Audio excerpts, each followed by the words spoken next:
ओम शांति।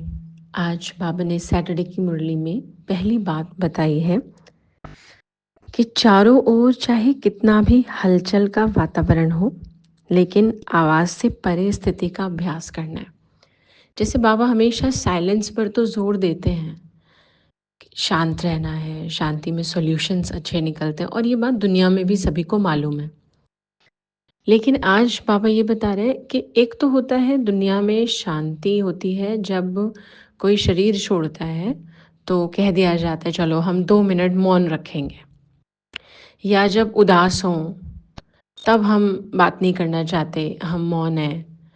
तो ऐसे अलग अलग कारणों से हम चुप रहते हैं, या आवाज़ में नहीं आना चाहते, बोलना नहीं चाहते, मन नहीं कर रहा। पर ये प्रैक्टिस हमें बनानी है एकदम ज्ञान के तरीके से।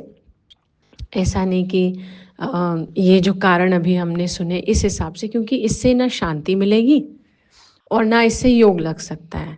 तो हमें बाबा आज कह रहे आवाज़ से परे रहने की प्रैक्टिस करो, ताकि जब चारों तरफ हलचल हो ना, तभी भी हम शांत रह पाएँ या आवाज़ से परे जाने की कोशिश कर पाएँ। अब जैसे चारों तरफ बहुत लड़ाई, या समझिए सड़क पर ही हम जा रहे हैं और कहीं एक कोई एक्सीडेंट हुआ है और लोग लड़ रहे हैं खड़े होकर, तो कई बार ना हम कुछ कर नहीं सकते हैं, ना हम गाड़ी से उतर सकते हैं क्योंकि वो चलता हुआ रोड है, हमें जाना भी है अपनी डेस्टिनेशन पर, हम नहीं कर सकते हैं। लेकिन अगर हम बोले बिना भी नहीं रह रहे हैं, तो इसमें हमें प्रैक्टिस करने की ज़रूरत है कि हमारे कंट्रीब्यूशन की ज़रूरत नहीं है कि मुझे कुछ ना कुछ बोलना ही है, ना मुझे किसी ने पूछा ना कुछ हुआ। ऐसा भी नहीं है रोड पर एक्सीडेंट हमने पहली बार देखा है या लड़ाई पहली बार देखी है और या तो हम रोकने के लिए उतरने वाले हैं। और ये बात सिर्फ रोड पर एक्सीडेंट की नहीं है, दुनिया में और भी कहीं कुछ है जो हमें दिख रहा है। थोड़ा बहुत भी मन विचलित हो जाए जिससे, तो ज़रूरी नहीं है कि हमेशा हमें कुछ बोलना ही है, क्योंकि हमारा वो बोलना या नहीं बोलना उस परिस्थिति में कोई चेंज नहीं लेकर आएगा। इसलिए बाबा ने कहा है कि आवाज़ से परे स्थिति में जाने का अभ्यास करो। अब इससे क्या होगा?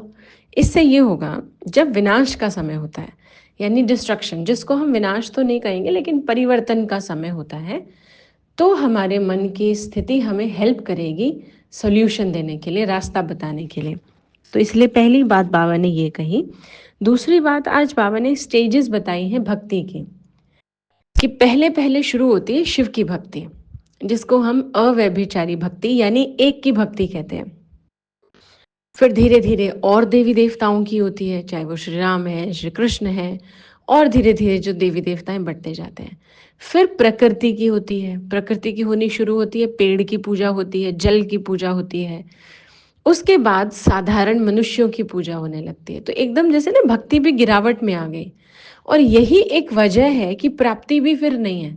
आप देखिए, जिसके साथ हमारा मन लगा होगा, जिसके साथ हमारा कनेक्शन जुड़ा हुआ होगा, हमें उसी के वाइब्रेशंस आएंगे।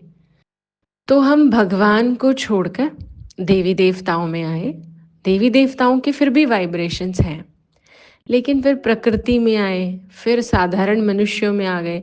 भले ही वो भगवान के बहुत अच्छे भक्त हैं, या भगवान से जुड़ी बहुत अच्छी बातें सुनाते हैं, या ठीक है हम बड़े रिस्पेक्ट में कह देते हैं कि उन्हें मोक्ष मिल गया या वो अमर हो गए जब वो शरीर छोड़ते हैं।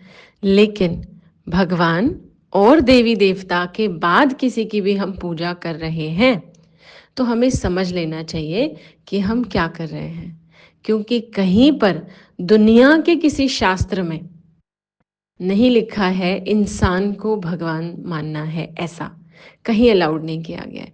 फिर हम किस बेसिस पर ऐसा कर रहे हैं, ये हमें समझना होगा। हाँ, अगर हमारा आधार ये है कि ये इंसान भगवान का बहुत अच्छा भक्त रहा है, या बहुत मैजिकल पावर्स रही है इनके पास, जैसे देखिए जीसस क्राइस्ट हुए, तो क्रिश्चियन धर्म में कोई जीसस क्राइस्ट की पूजा थोड़ी होती हो, तो जानते हैं कि ये भगवान के बहुत अच्छे बच्चे हैं, तो वो भगवान को मान्यता देते हैं।